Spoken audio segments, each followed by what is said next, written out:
In 1862, a single decision made in a smoky room thousands of miles from America nearly changed the outcome of the Civil War forever. British warships were fueled, diplomats were drafting ultimatums, and Europe stood on the edge of recognizing the Confederacy. One wrong move, one more insult, and the most powerful empires on earth could have turned the American Civil War into a world war. This is the story of how close that moment really was. In the spring of 1861, when the first shots rang out at Fort Sumter, most Americans believed the conflict would be short, brutal, and contained. Few imagined that what began as a domestic rebellion would soon ripple across oceans, unsettle royal courts, and drag the world's great powers to the edge of intervention. But outside the United States, leaders in London and Paris were watching with intense interest, not out of sympathy for either side, but because the American Civil War struck directly at the heart of global power, trade, and empire. At the center of it all was cotton. Before the war, the southern United States produced roughly 3/4 of the world's cotton supply. British textile mills, the engines of the Industrial Revolution, depended on it. In cities like Manchester and Liverpool, cotton wasn't just an import, it was an economic lifeline. Millions of British workers spun, dyed, and wove American cotton into cloth that clothed half the world. When southern states seceded and war erupted, that supply collapsed almost overnight. The Confederacy believed this dependence gave them leverage. Southern leaders spoke confidently of King Cotton diplomacy, convinced that Europe would be forced to intervene to protect its own economy. Their logic was simple: Britain and France needed cotton, the Union blockade prevented it, therefore Europe would break the blockade or recognize the Confederacy. This belief shaped Confederate foreign policy from day one, and it was not entirely foolish. Across the Atlantic, Britain officially declared neutrality in May 1861. On paper it sounded harmless. In practice it was explosive. By recognizing the Confederacy as a belligerent, Britain granted Southern ships legal status in international waters. Confederate commerce raiders could now dock in neutral ports, buy supplies, and disrupt Union trade. In Washington this felt like a slap in the face, a quiet endorsement of rebellion. Tensions escalated quickly. The Union Navy, racing to enforce a massive blockade along thousands of miles of southern coastline, pushed the limits of international law. British merchants complained of harassment. American diplomats fumed over British shipyards quietly building vessels that would later serve the Confederate cause. Every month the war dragged on, the risk of a diplomatic explosion grew. Then, in November 1861, everything nearly fell apart. A Union warship stopped a British mail steamer, the RMS Trent, in international waters. Aboard were two Confederate diplomats, James Mason and John Slidell, bound for Europe to seek official recognition. The Union captain arrested them and sailed away triumphant. In the United States, crowds celebrated. Newspapers hailed the act as bold and patriotic. In Britain it was nearly an act of war. The British public erupted in outrage. The government saw the seizure as a direct violation of British neutrality and maritime law. Memories of earlier conflicts with the United States, especially the War of 1812, resurfaced instantly. The British cabinet met in emergency session. Troops were quietly sent to Canada. Warships were readied. An ultimatum was drafted demanding the immediate release of the diplomats and a formal apology. For weeks the world held its breath. Inside the Lincoln administration, panic spread. The Union could barely handle the Confederacy. A war with the British Empire would be catastrophic. The U.S. Navy was no match for the Royal Navy. Northern ports could be blockaded. Canada could become a new front overnight. Lincoln understood the danger immediately. Privately, he admitted the arrest had been a mistake. But backing down carried its own risks. Public opinion demanded strength. To release the diplomats without explanation could make the Union look weak. And weakness invited foreign intervention just as much as defiance. In December 1861, Lincoln made one of the most critical decisions of his presidency. He ordered Mason and Slidell released, framing the move not as surrender, but as consistency with American principles of neutral rights. The apology Britain wanted was carefully avoided, but the crisis diffused. War was narrowly averted. Yet the danger was far from over. As 1862 unfolded, the Union suffered devastating defeats. European observers began to doubt whether the United States would survive at all. In London and Paris, officials quietly asked a terrifying question: what if the Union lost? France, under Emperor Napoleon III, had its own ambitions. A divided America meant fewer obstacles to French expansion in Mexico. Britain, while officially opposed to slavery, was deeply pragmatic. If the Union collapsed, trade and global stability mattered more than moral ideals. By the summer of 1862, British cabinet members openly debated mediation, a polite word for intervention. Recognition of the Confederacy was no longer unthinkable. It was being discussed seriously at the highest levels of power. And the Union didn't even know how close it was to disaster. By mid-1862, the American Civil War had entered a phase that terrified foreign observers and emboldened those who believed the Union experiment was collapsing. The quick victory everyone predicted had not come. Instead, the war was growing larger, bloodier, and more uncertain by the month. To European governments, this was no longer a distant rebellion, it was a prolonged struggle whose outcome would reshape the global balance of power. The battlefield told a grim story. Union armies had marched south with confidence and returned shattered. The Peninsula Campaign ended in humiliation. Confederate generals, especially Robert E. Lee, appeared unstoppable. Richmond still stood. Washington itself felt vulnerable. European newspapers ran maps showing Confederate advances, editorials questioning whether the North had the will to continue, and essays openly wondering if American democracy had finally overreached and failed. Inside Britain's halls of power, patience was thinning. The cotton famine was devastating industrial England. Mills shut down. Hundreds of thousands of workers were unemployed. Hunger spread. Though many British laborers sympathized with enslaved people in the South, sympathy did not put food on tables. Members of Parliament faced mounting pressure from factory owners and merchants demanding action. Neutrality was becoming politically expensive. Behind closed doors, British officials began discussing mediation, a joint offer with France to bring both sides to the negotiating table. On the surface it sounded peaceful. In reality, mediation under these circumstances would almost certainly legitimize the Confederacy. The South had no intention of rejoining the Union. Any ceasefire would freeze the rebellion into permanent independence. For the Confederacy, this was the moment they had been waiting for. Southern diplomats in Europe intensified their efforts. They painted the Union as an aggressor, a tyrannical power crushing the rights of states. They downplayed slavery and emphasized free trade. They argued that an independent Confederacy would guarantee cheap cotton forever.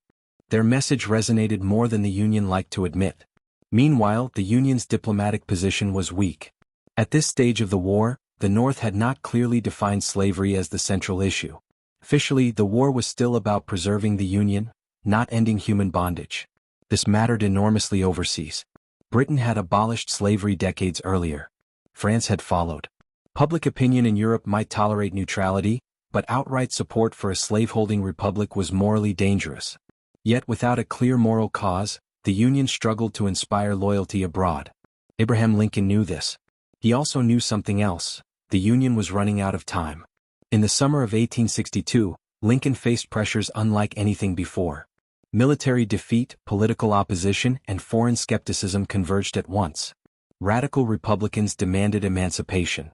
Conservatives feared it would drive border states into rebellion. Generals argued over strategy.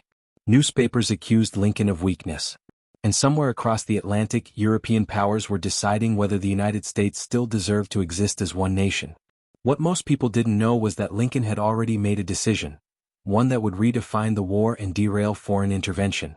But he was waiting. Lincoln understood that timing was everything. Announcing a radical policy after a major defeat would look desperate. It would appear as if the Union were changing the rules because it was losing. Europe would smell weakness, not resolve. Intervention would come faster, not slower. So Lincoln waited for a victory. That victory came in September 1862, at a small creek near Sharpsburg, Maryland. The Battle of Antietam was the bloodiest single day in American history. More than 20,000 men were killed, wounded, or missing in just 12 hours. Militarily, it was a tactical draw. Strategically, it was a Union success. Lee's invasion of the North was halted. The Confederate Army withdrew. For Lincoln, that was enough. 5 days later, he issued the preliminary Emancipation Proclamation. It did not free all enslaved people immediately. It did not apply to border states loyal to the Union.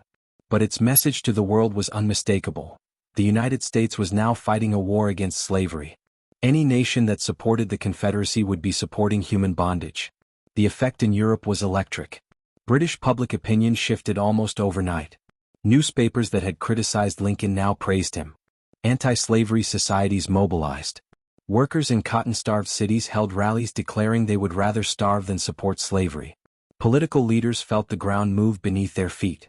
For the British government, intervention suddenly became toxic. Recognizing the Confederacy would mean aligning with slavery, a moral stain Britain could not afford. Mediation plans quietly died. Cabinet discussions cooled. The question was no longer whether to intervene, but how to stay out without provoking either side. In France, Napoleon III hesitated. Without British partnership, intervention was too risky. France alone could not challenge the Union and its growing navy. The window was closing. But the danger was not gone yet. The Confederacy still had hope. European neutrality didn't mean European restraint. British shipyards continued building vessels that would devastate Union commerce. Confederate raiders, like the infamous CSS Alabama, began prowling the seas, sinking Union ships faster than they could be replaced. Each sinking inflamed American anger. Each British-built hull risked reopening old wounds. The peace held, but barely. As 1863 approached, the war's international dimension had not disappeared. It had simply transformed. Intervention was no longer imminent, but one wrong move, one diplomatic insult, or one Confederate breakthrough could bring it roaring back. The world was still watching. And the war was about to get even bloodier. By 1863, the American Civil War was no longer confined to fields and forests. It had spilled into oceans, courtrooms, and diplomatic cables. A quieter war, fought in shipyards and ministries rather than trenches, but one just as capable of dragging the world into catastrophe. Europe might have stepped back from open intervention, but neutrality, it turned out, could still be deadly. The most dangerous weapons of this phase were not armies. They were ships. British law forbade the construction of warships for belligerent powers. In theory, this protected neutrality. In practice, enforcement was lax, slow, and riddled with loopholes. Confederate agents exploited every weakness. They ordered ships under false names, labeled them merchant vessels, and quietly armed them once they reached open water. The most infamous of these was the CSS Alabama. Built in Birkenhead, just across the river from Liverpool, the Alabama slipped out of Britain in 1862 before authorities could legally stop her. Once armed, she became a ghost on the seas. Over 2 years, she captured or destroyed more than 60 Union merchant ships, spreading panic across global trade routes. Insurance rates skyrocketed. American commerce fled the oceans. In Washington, outrage simmered. To Union officials, British neutrality now looked like hypocrisy. Britain claimed moral high ground while its industrial base actively empowered the Confederacy. Diplomats filed protest after protest. Britain responded with legal technicalities. Each side grew more resentful. Yet Britain had its own concerns. The Emancipation Proclamation had changed public sentiment, but it hadn't solved the cotton crisis. Factories still struggled. French diplomats quietly encouraged Britain to reconsider intervention, dangling promises of joint action and mutual benefit. Napoleon III, watching the Union bleed, still dreamed of a divided America that could not oppose French ambitions in the Western Hemisphere. At the same time, the Union war effort began to turn. In July 1863, 2 events shook the world. At Gettysburg, Union forces halted Lee's second invasion of the North. The Confederate Army suffered devastating losses. Days later, Vicksburg fell, giving the Union control of the Mississippi River and splitting the Confederacy in two. For the first time, foreign observers saw a clear path to Union victory. European confidence in the Confederacy collapsed. Recognition now seemed foolish. Intervention looked dangerous. Even cotton diplomacy was failing. Britain had found alternative sources in India and Egypt. The economic stranglehold the South once relied on was slipping away.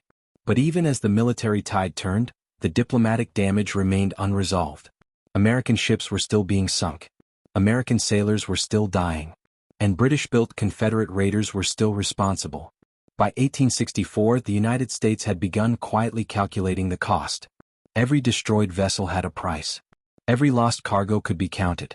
And behind those numbers lay a legal question that would haunt Anglo-American relations long after the war ended. Was Britain truly neutral, or had it violated international law? This question didn't explode during the war, but it never went away. Meanwhile, France made its move. While the United States was consumed by civil war, Napoleon III invaded Mexico, installing a European-backed emperor on American soil. Under normal circumstances, this would have violated the Monroe Doctrine, the United States' long-standing warning against European intervention in the Americas. But the Union could do nothing. It barely had the resources to survive its own war. European leaders watched closely. If the Union collapsed, French control in Mexico might become permanent. Britain, though uneasy, tolerated the move. A weakened United States suited imperial interests. But if the Union won, everything would change. By late 1864, that outcome was becoming clear. Sherman's march through Georgia demonstrated the Confederacy's exhaustion. Lincoln's re-election signaled Northern resolve. The world adjusted its expectations accordingly. When the Confederacy finally surrendered in 1865, open conflict with Europe was avoided, but the reckoning was not. The United States emerged victorious, unified, and far more aware of how close it had come to foreign war. And it was not willing to forget. In the years that followed, American diplomats reopened the question Britain hoped was buried. The damage done by ships like the Alabama would not be dismissed as wartime accidents. They would become the foundation of one of the most significant international legal disputes of the 19th century. A dispute that nearly reignited war between former allies. When the guns fell silent in 1865, the United States emerged victorious, but not at peace with the world. The Civil War was over, yet its international consequences were only beginning.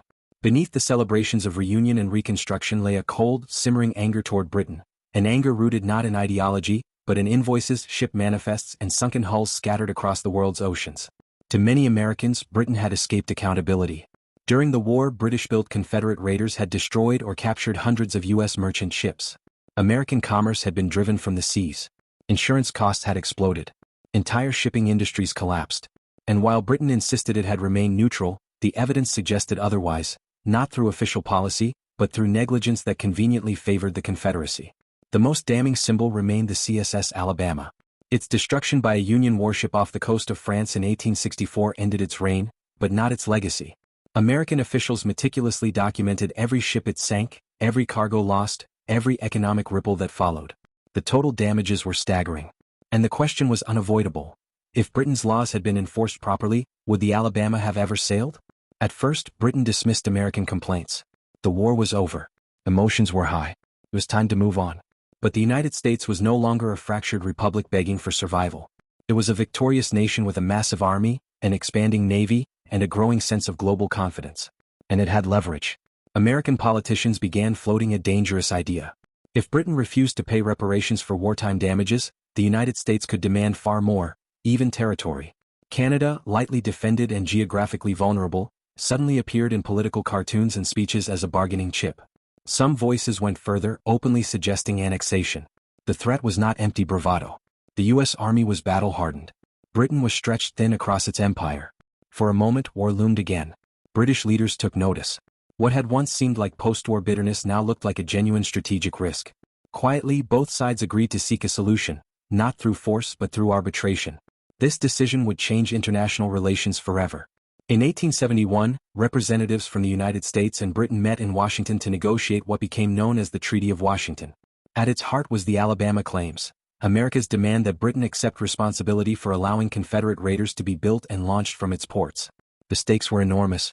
If Britain admitted fault, it would set a precedent limiting the behavior of neutral powers in future wars. If it refused, it risked conflict with a rapidly rising superpower. After intense negotiation, Britain made a historic concession. It agreed to international arbitration. The case was sent to a neutral tribunal in Geneva. For the first time, two great powers agreed to let international law, not armies, decide a dispute that could have led to war. The tribunal ruled in favor of the United States. Britain was ordered to pay $15.5 million in gold, an enormous sum at the time. More important than the money was the message. The ruling established clear standards for neutrality. It reshaped maritime law. It demonstrated that even the world's strongest empires could be held accountable without bloodshed. And it closed the final chapter of the American Civil War's international crisis. Looking back, the truth is startling. At multiple points, the Trent Affair, the Cotton Famine, the Confederate shipyards, European mediation debates, the world stood inches from foreign intervention. Britain and France did not stay out because the risk was low. They stayed out because the cost kept rising morally, politically, and strategically. The American Civil War was not just a domestic struggle. It was a global stress test, one that nearly shattered the fragile balance of 19th century power. And had even one moment gone differently, the United States we know today might never have existed. The American Civil War is often remembered as a fight between North and South, but history tells a far more dangerous story. It was a war watched by empires, influenced by diplomacy, and shaped by decisions made far beyond America's borders. The world came closer to intervening than most people ever realize, and only a narrow chain of choices kept a national tragedy from becoming a global catastrophe. If you enjoyed this deep dive into the moments that almost changed history forever, you're exactly where you belong. This is Nation Scope, where we don't just ask what happened. We ask what almost did.